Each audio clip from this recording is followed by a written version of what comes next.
Guys, welcome back to Relab Live. On this episode, I'm going to share with you another theory that I've had over the years, or over the almost 6 years now running Relab.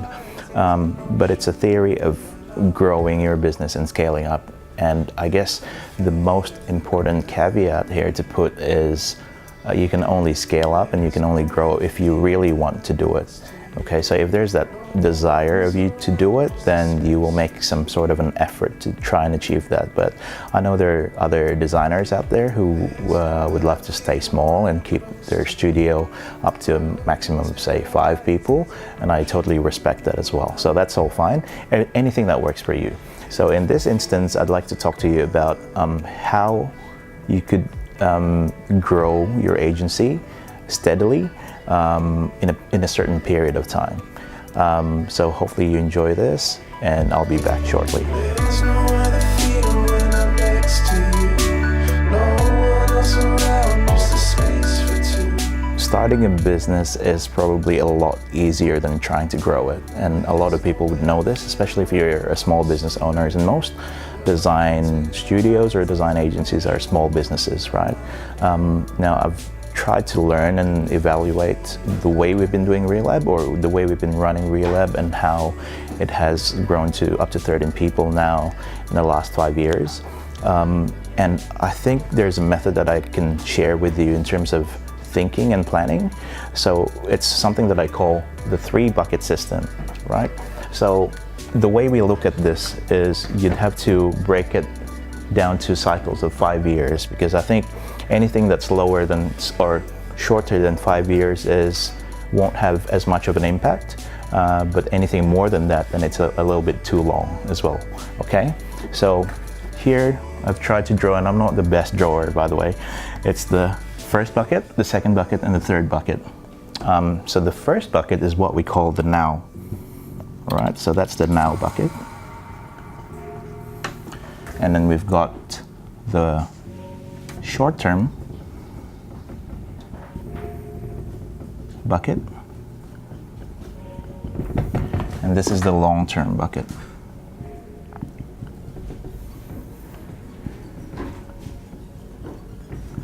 All right, so the now is something that's happening right now. These are the stuff that you're doing right now in order for you to achieve something greater in the next term.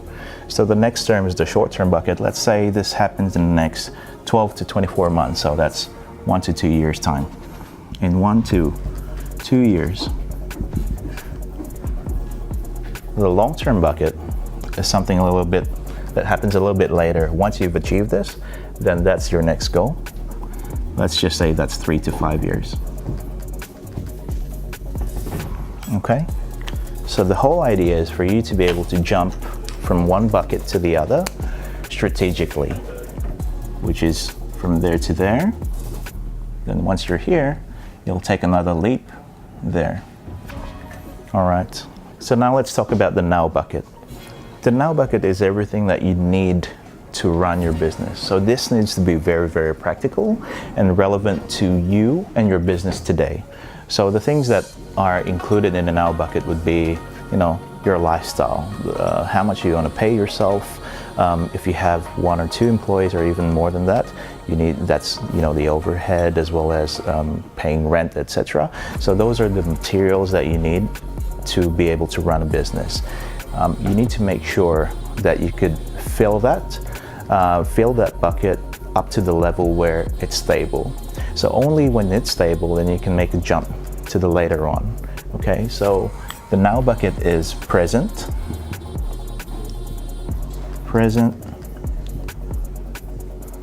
It's your bread and butter. And butter. It's something that you run with every day. Now, a lot of businesses would be stuck in the now because you don't really have the time to think about the future, or you don't invest more effort to come up with a strategy to build your own business and how to get it from one level to the other.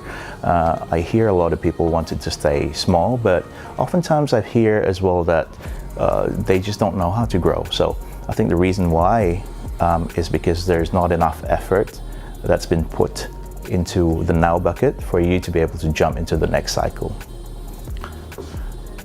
Now, when we talk about the short-term bucket, picture yourself and your business working with certain clients, certain type of projects that is kind of like the things that you may do once or twice a year at the moment, but that's the thing that you wanted to do more, and eventually you'd stop doing the things that you're doing as your bread and butter and jump into the short-term bucket clients. So let's just say that's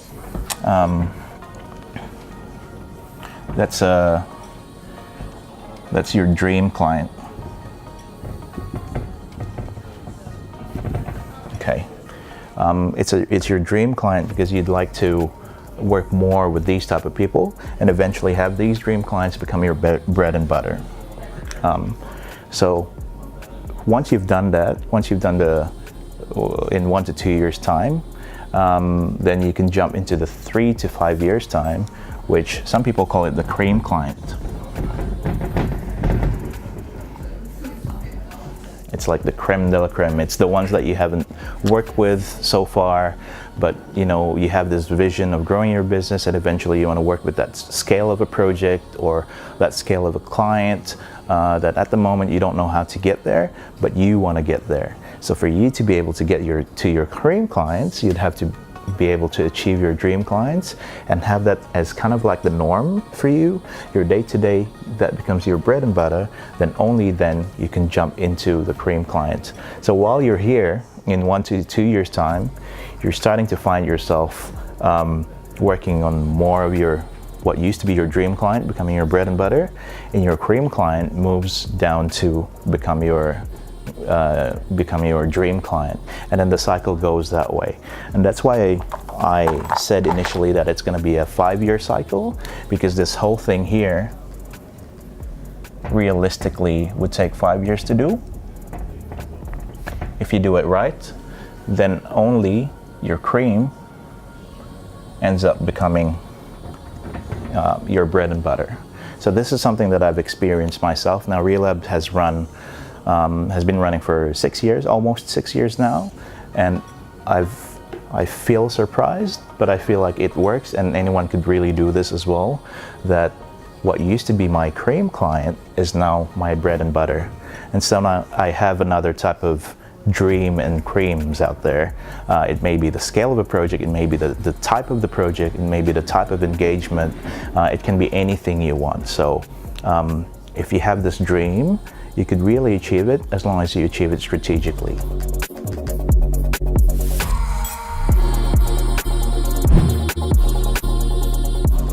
All right, so guys, I guess the most difficult part of doing it is actually putting some actions and being consistent to it.